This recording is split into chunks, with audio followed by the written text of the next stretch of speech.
Selamat pagi teman-teman, jumpa kembali di MDT Journey Inspiration of Life. Pagi ini saya mau coba sharingkan masalah uh, percaya Tuhan dengan semau sendiri, gitu, seenak sendiri. Banyak obrolan dengan teman-teman gitu, seolah-olah terkesan percaya Tuhan, percaya, tapi lebih berpola seolah-olah ya percaya dengan keyakinan sendiri, dengan semaunya sendiri, dengan seenaknya sendiri. Nah, ini yang harusnya kita harus hati-hati bahwa percaya Tuhan itu bukan seperti itu gitu. Percaya Tuhan yang benar itu tidak cuma cukup seperti itu, tidak hanya cukup dengan jadi perasaan kita aja, dengan pikiran kita aja, rasanya tidak cukup. Ini saya coba bikin beberapa bikin draft gitu, sedang oret-oretan gitu. Nah, mayoritas orang selalu mengatakan percaya Tuhan dengan pengertian semau sendiri saja atau seenak sendiri saja. Nah, ini yang banyak terjadi di dunia, di masyarakat gitu. Ya, percaya yang seperti itu, percaya yang memang sepemikiran dia sendiri gitu, sepemikiran perasaan dia sendiri, dan ya dia tidak punya dasar gitu, tidak punya dasar untuk percaya. Mungkin ada sebagian orang yang malah takut kalau mengatakan diri saya tidak percaya Tuhan, rasanya mustahil gitu, jarang sekali, mungkin ada tapi jarang sekali ada orang yang berani mengucapkan bahwa saya tidak percaya Tuhan. Rata-rata semua akan katakan saya percaya Tuhan. Cuman problemnya, maksud saya, percaya Tuhan yang seperti apa? Ya, kalau percaya Tuhan cuma sekedar di pikiran dan perasaan kita, atau seenak kita sendiri, atau semau kita sendiri, kalau bahasa Jawa bilang karep dewek gitu, rasanya akan sia-sia gitu. Kita percaya Tuhan juga akan sia-sia, karena dengan Tuhan itu kan harus ada aturan mainnya gitu, yang jelas harus bagaimana gitu. Nah, banyak orang-orang beranggapan bahwa kebaikan di duniawi, kebaikan dunia yang dari adat istiadat sama dengan kebenaran rohani yang dari firman Tuhan. Jadi di sini yang banyaknya orang kurang bisa membedakan antara kebaikan dengan kebenaran itu. Kalau orang pada umumnya bicara kebenaran yang mereka maksud, itu sebenarnya bukan kebenaran gitu. Itu sebenarnya hanya sebatas kebaikan gitu. Kebaikan dengan pertimbangan dasarnya dari masyarakat umum, pertimbangan dari dunia, pertimbangan dari adat istiadat orang tua atau kakek neneknya gitu. Jadi banyak sekali kebenaran yang disalahartikan seolah-olah menjadi kebaikan dunia gitu. Padahal yang namanya kebenaran Tuhan itu kan jelas gitu, nyata, bahwa kebenaran Tuhan adalah orang yang mau melakukan apa yang Tuhan perintah dan peraturkan dalam firman-Nya. Itu namanya kebenaran yang dari Tuhan gitu. Nah, kebenaran itu seperti itu. Kalau kebaikan dasarnya tidak ada. Kebaikan itu dasarnya ya dari kata manusia, kata orang. Nah, kalau kata manusia atau kata orang, berarti kata siapa gitu? Ya kata orang tua kita, kata kakek nenek kita, kata si ini, kata si itu, kata orang pinter, kata suhu, kata orang gitu. Dasarnya nggak ada, dan setiap kebaikan orang itu yang orang dunia sebut kebenaran itu, saya pikir akan berbeda-beda gitu, karena memang masing-masing orang itu kan punya standar kebaikan, standar kebenaran yang beda-beda gitu. Nah, ini yang repot, bagaimana kita bisa menjadi benar di masyarakat gitu kalau standarnya aja tidak jelas gitu. Apabila cerita kebenaran Tuhan itu udah jelas gitu, bahwa di firman Tuhan apa yang diperintahkan peraturan itulah standarnya Tuhan, itu standar kebenaran Tuhan. Jadi firman itu berlaku dari dulu, dari 2000 tahun lalu yang sampai sekarang ya tidak berubah. Kalau bicara adat istiadat itu berapa kali lipat umurnya manusia.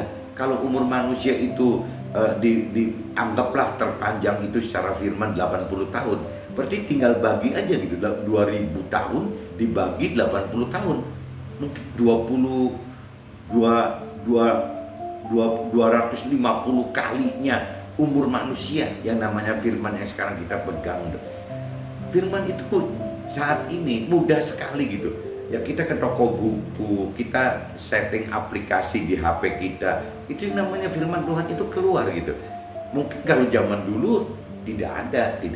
Atau mungkin kalau orang yang zaman sekarang tapi belum mengenal Tuhan juga, dia tidak punya pegangan firman gitu. Jadi dia hidupnya cuma dengan dasarnya pikiran perasaan dia sendiri, atau mungkin paling maksimal pikiran dan perasaan dari jadi leluhurnya dari adat istiadat gitu, tanpa mengerti kebenaran yang sejati itu seperti apa.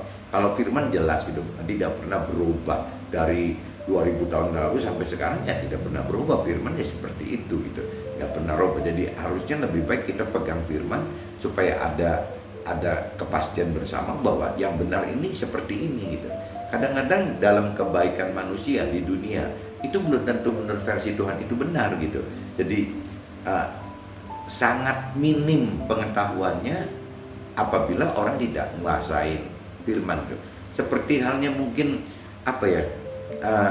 orang bisa beli HP bagus yang aplikasinya komplit gitu, tapi orang tidak mengerti gitu bagaimana caranya menggunakan HP itu karena tidak punya manualnya. Sama aja begitu gitu. Jadi seolah-olah kalau kita kebaikan itu seolah-olah ya seperti HP gitu, tapi HP jadul gitu yang tidak punya aplikasi apa-apa.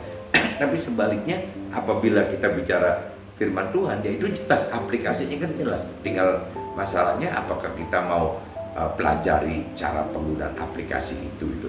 Jadi banyak orang yang tidak punya HP-nya, atau mungkin kalaupun punya HP jadul, bukan HP canggih. Tapi juga banyak orang yang punya HP canggih tapi tidak ngerti manualnya gitu, bagaimana cara menggunakan HP tersebut. Itu juga akan jadi sia-sia gitu. Sebagian orang gantungkan percaya kepada Tuhan melalui perantara saja. Jadi banyak orang yang percaya Tuhan bukan langsung pegang firman-Nya, tapi mengandalkan orang gitu. Misalnya dari kebenaran perantara Tuhan itu dianggapnya dari orang tua itu adalah perantara kita ke Tuhan. Bisa juga dari teman rohani gitu. Oh, yang teman rohani saya udah dalam sekali urusan rohaninya, urusan firmannya, berarti saya bergantung juga ke teman rohani. Bisa juga dari mentor rohani gitu.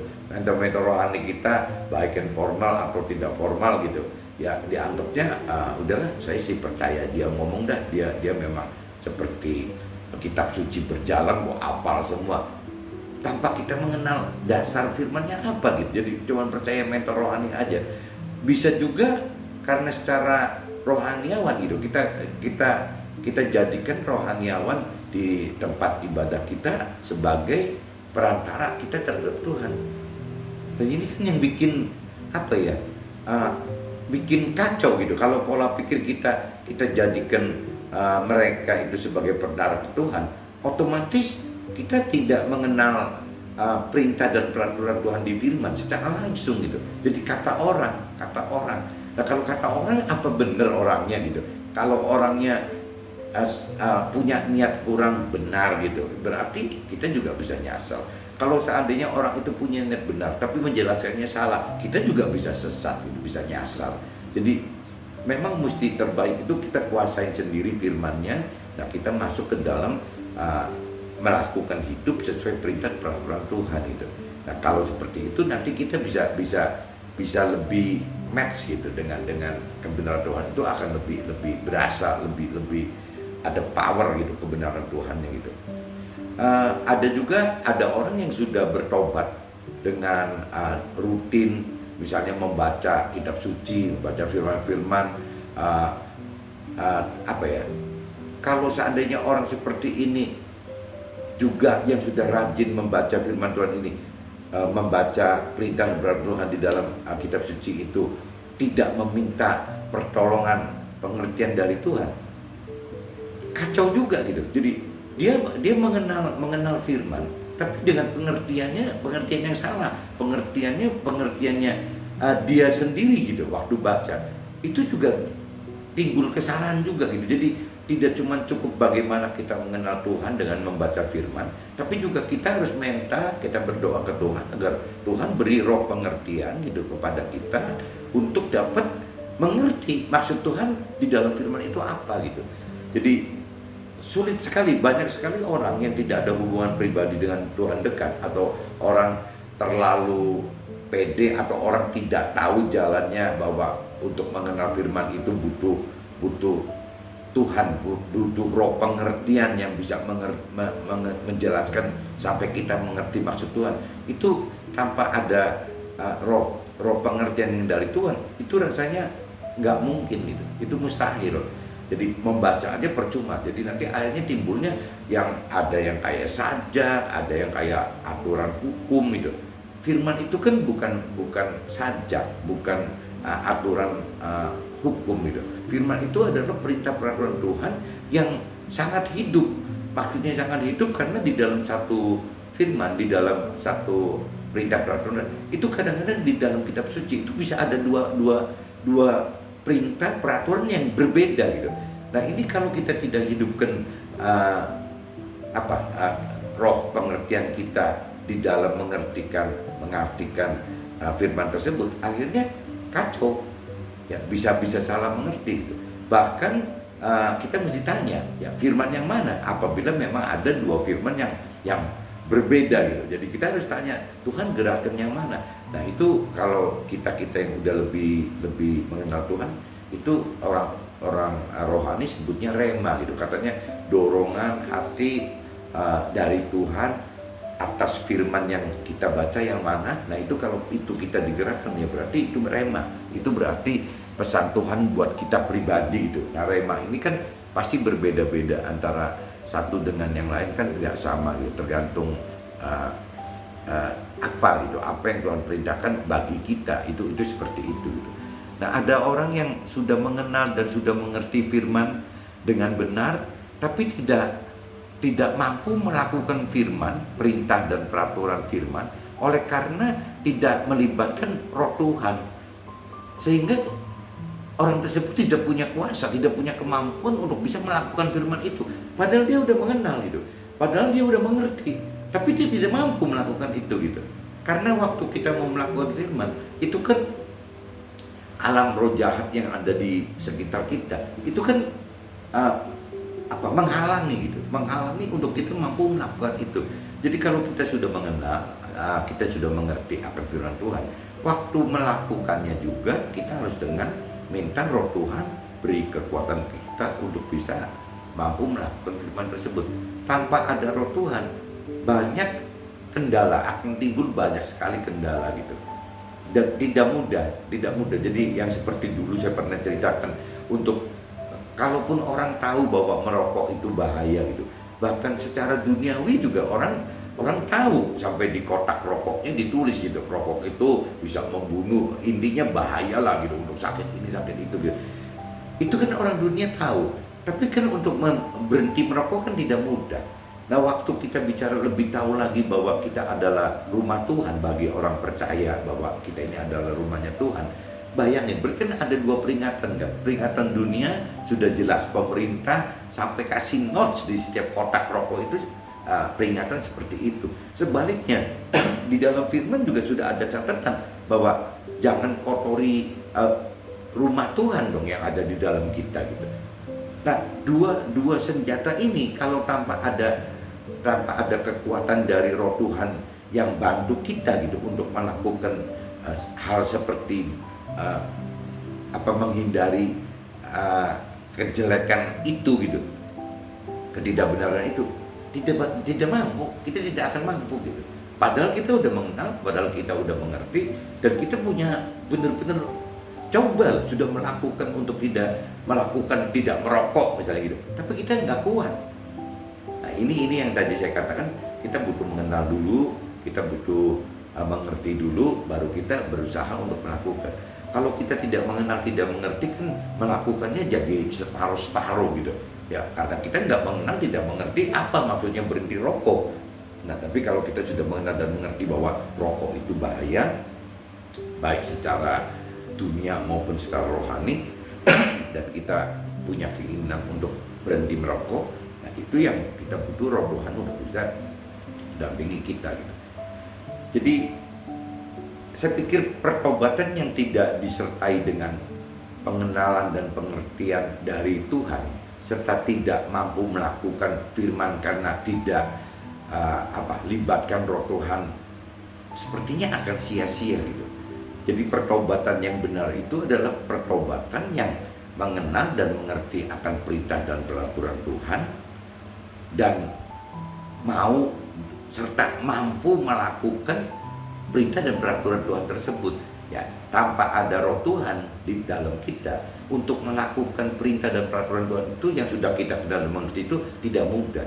Nah, kita kalau terus maksakan tidak menggerakkan roh Tuhan, akhirnya pengenalan dan pengertian akan firman Tuhan pun akan mubazir, itu akan sia-sia. Kenapa? Karena kita cuma mengenal dan mengerti saja tanpa mampu melakukan itu gitu. Nah, ini pagi ini teman-teman saya cuman kasih input seperti ini gitu. Jadi coba kita belajar bagaimana caranya supaya kita bisa percaya Tuhan, tapi tidak seenak kita sendiri gitu. Kita percaya Tuhan jangan semau kita sendiri. Kita percaya Tuhan jangan karep sendiri gitu, karepnya dewek aja gitu. Nah, itu yang akhirnya ya kita tidak bisa menuai janji-janji Tuhan gitu. Kita tidak akan dapatkan keselamatan akhirat yang Tuhan sudah sediakan buat kita, agar kita dapatkan hidup yang sukses gitu, hidup yang sukses di akhirat nanti, bukan hidup yang sukses cuma di dunia ini gitu. Tuhan inginkan kita kan hidup sukses tapi di alam akhirat, bukan di dunia saat ini saja. Dunia saat ini adalah tempat kita untuk belajar bagaimana kita mencapai kesuksesan, keselamatan, mencapai alam akhirat yang kekal tadi gitu.